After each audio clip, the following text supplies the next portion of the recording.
अब ओबीसी के लोगों को अपना नुकसान बचाने के लिए सोचना चाहिए। ये नुकसान 200% गारंटी से होने वाला है। ओबीसी के लोगों को अपना नुकसान बचाने के लिए सोचना होगा, विचार करना होगा और अपना स्वतंत्र आंदोलन खड़ा करना होगा। जब तक वो इस तरीके से जागृत होकर, संगठित होकर कार्य करने का काम नहीं करते हैं, तब तक वो आरएसएस भाजपा का केवल इस्तेमाल होते रहेंगे।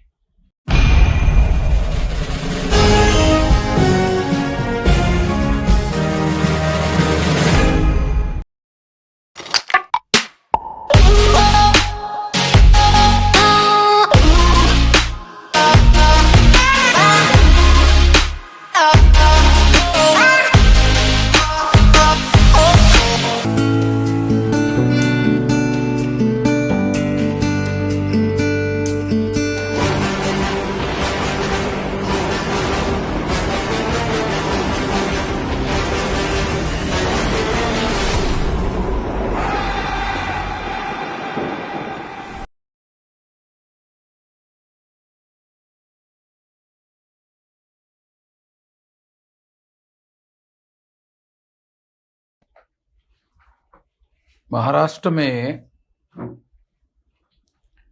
राजनीतिक क्षेत्र में काफी उठापटक चल रही है। उस उठापटक को ठीक से जानना और ठीक से समझना बहुत जरूरी है। इसलिए उसके संबंध में कुछ बातें निश्चित रूप से आप लोगों के सामने रखना जरूरी है। सबसे पहले भारतीय जनता पार्टी की जो सरकार है वो शिवसेना के शिंदे को तोड़कर बनाई हुई सरकार है। महाराष्ट्र के सामाजिक जीवन में जो शिंदे है मुख्यमंत्री, वो मराठा जाति के है। तो इसका मतलब ये है शिवसेना के मराठा बेस को तोड़ने के लिए बीजेपी ने प्लान बनाकर ये सारा षड्यंत्र किया, ऐसा दिखाई देता है। और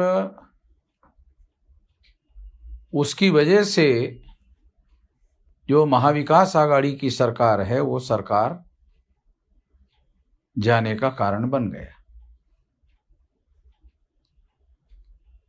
दूसरी महत्वपूर्ण बात इससे संबंध में समझना जरूरी है,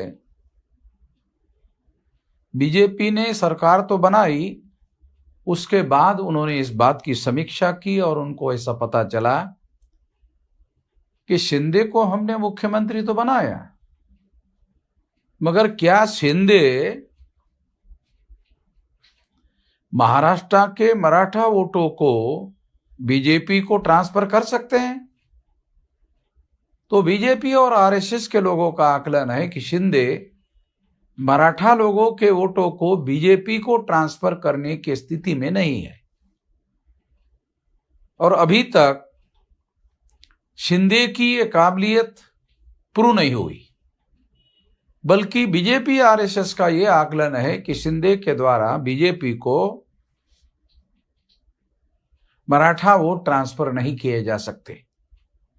और गठबंधन में अगर शिंदे को बीजेपी के लोग सीट देते हैं तो बीजेपी के जो सपोर्टर मराठा है या ओबीसी है वो तो शिंदे को वोट दे सकते हैं या बीजेपी उनको ट्रांसफर कर सकती है, मगर शिंदे के द्वारा मराठा लोगों के वोट बीजेपी को ट्रांसफर नहीं हो सकते हैं। यह आकलन बीजेपी के लोगों का, आरएसएस के लोगों का है। दूसरी बात,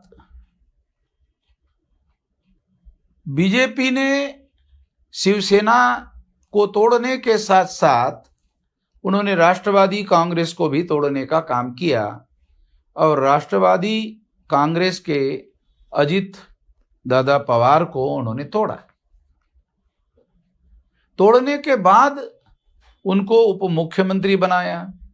उप मुख्यमंत्री बनाने के बाद जिस तरह की बड़ी बड़ी रैलियां शरद पवार के महाराष्ट्र में हुई, उससे बीजेपी आरएसएस के लोगों को ये मैसेज चला गया कि जो मराठा बेस राष्ट्रवादी कांग्रेस का है वो इंटैक्ट है और अजीत दादा के माध्यम से मराठा वोट बीजेपी को ट्रांसफर होने वाले नहीं है।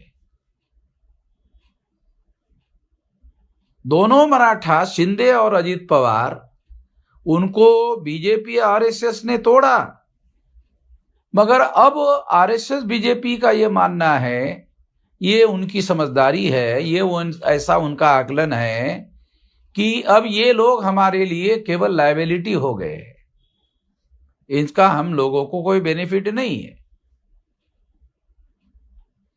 इसलिए आरएसएस बीजेपी ने अपने रणनीति में बदलाव करने का प्लान बनाया है और बदलाव करने का प्लान के अंतर्गत जो अभी महाराष्ट्र में मराठा वर्सेस ओबीसी का झगड़ा खड़ा किया गया, ये आरएसएस और बीजेपी के शिंदे के द्वारा मराठा के वोट ट्रांसफर ना होने की वजह से और अजीत दादा पवार के द्वारा मराठा के वोट बीजेपी को ट्रांसफर ना होने की वजह से आरएसएस भाजपा को अपनी दूसरी रणनीति बनाने के लिए मजबूर होना पड़ा और इसी के तहत जरांगे पाटिल और छगन भुजबल के बीच में आरएसएस भाजपा ने झगड़ा खड़ा करने की कोशिश की और जिस तरीके से ब्राह्मण बनिया मीडिया के द्वारा बड़े पैमाने पर उसको 24 घंटे महाराष्ट्र में उछाला जा रहा है, उसके पीछे मराठा वर्सेस ओबीसी और ओबीसी वर्सेस मराठा ऐसा ध्रुवीकरण करने की योजना पर बड़े पैमाने पर योजना बनाकर काम किया जा रहा है। और इस काम के लिए खास तौर पर छगन भुजबल को, जो पूर्व में राष्ट्रवादी में थे और अजीत दादा पवार के साथ बीजेपी के समर्थन वाली सरकार में मंत्री है, तो आरएसएस भाजपा ने दूसरी रणनीति पर काम करते हुए जरांगे पाटिल और छगन भुजबल के बीच में बड़ा झगड़ा लगाने की कोशिश की। इस कोशिश के तहत और जिस तरह से मीडिया के द्वारा इस बात को उछाला जा रहा है, टीवी में उछाला जा रहा है, उसके पीछे मकसद यह है कि महाराष्ट्र में मराठा वर्सेस ओबीसी और ओबीसी वर्सेस मराठा का झगड़ा लगाने के कार्य पर जोरदार तरीके से काम किया जा रहा है। इसके पीछे सोच ये है कि मराठा का वोट ट्रांसफरेबल नहीं है, मगर ओबीसी महाराष्ट्र में संगठित वर्ग नहीं है और संगठित वर्ग ना होने की वजह से इनके वोटों पर आरएसएस बीजेपी झपट्टा मार सकती है और इनके वोटों को ले सकती है।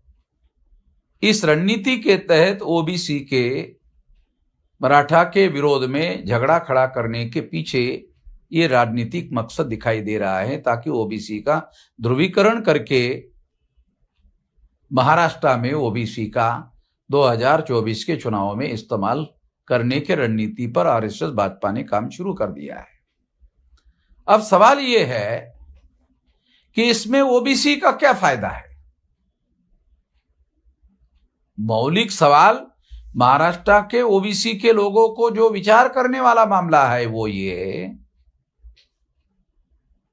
कि मराठा तो पॉलिटिकली कॉन्शियस वर्ग है, उसका तो बीजेपी के लोग इस्तेमाल कर नहीं सकते, तो आरएसएस भाजपा ने महाराष्ट्र के ओबीसी के लोगों का इस्तेमाल करने का प्लान बनाया है। इस रणनीति के तहत ओबीसी वर्सेस मराठा और मराठा वर्सेस ओबीसी का झगड़ा खड़ा करने का ऐलान किया गया है। ये बात हम लोगों को जानना समझना बहुत ज्यादा जरूरी है। और इसी के अंतर्गत मीडिया वाले जिस तरह से 24 घंटे इस मामले को उछाल रहे हैं, जिस तरीके से इस बात को उछाला जा रहा है, उसके पीछे यही एक मूल कारण है। और इससे ओबीसी का 2024 के चुनाव में केवल इस्तेमाल होगा, और इस्तेमाल होने की वजह से ओबीसी का केवल नुकसान होना तय है।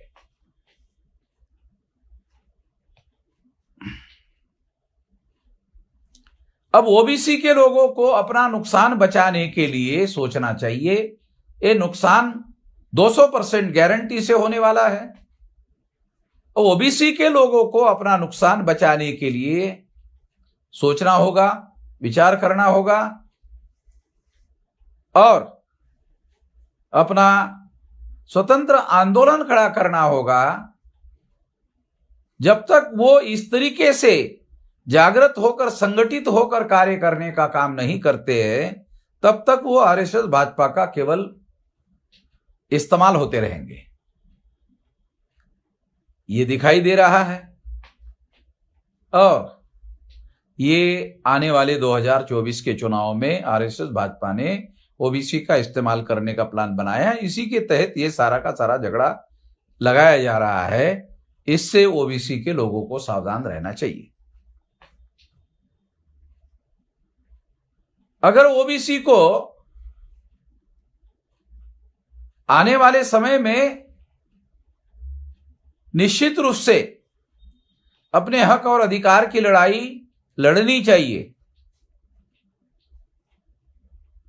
ओबीसी के लोगों के पास आरक्षण देने का अधिकार नहीं है। आरक्षण देने का अधिकार ब्राह्मणों के पास है। सेंट्रल में भाजपा की सरकार है, भाजपा की सरकार ब्राह्मणों की सरकार है, तो देने का अधिकार ब्राह्मणों के पास है। यदि मराठा को लड़ना होगा तो ब्राह्मणों से लड़ना होगा। ओबीसी को अपना भविष्य बचाना है तो लड़ना होगा तो ब्राह्मणों से लड़ना होगा। अगर वो इस बात को नहीं समझते हैं तो उनका केवल इस्तेमाल होगा। इससे सतर्क रहना जरूरी है, इससे जागृत होना जरूरी है। इसलिए खास तौर पर ये बातें मैं आप लोगों को समझाने का प्रयास कर रहा हूं। इस मौके पर मैं इतना ही कहना चाहता हूं और कल दोबारा कुछ और मुद्दों पर इसी संदर्भ में आगे और बात करूंगा। धन्यवाद।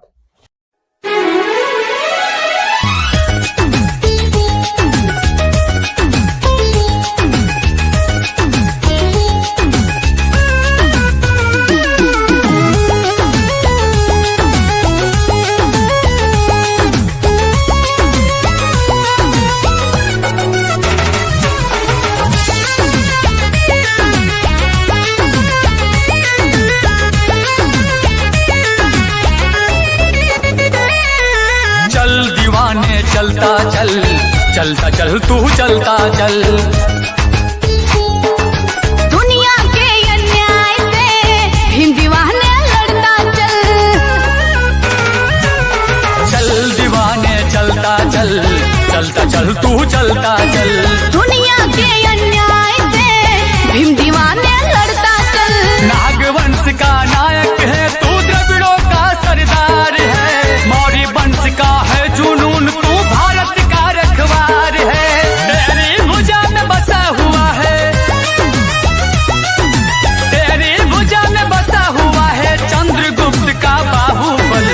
चल दीवाने चलता चल, चलता चल तू चलता चल। चल दीवाने चलता चल, चलता चल तू चलता चल। दुनिया के अन्याय से भीम दीवाने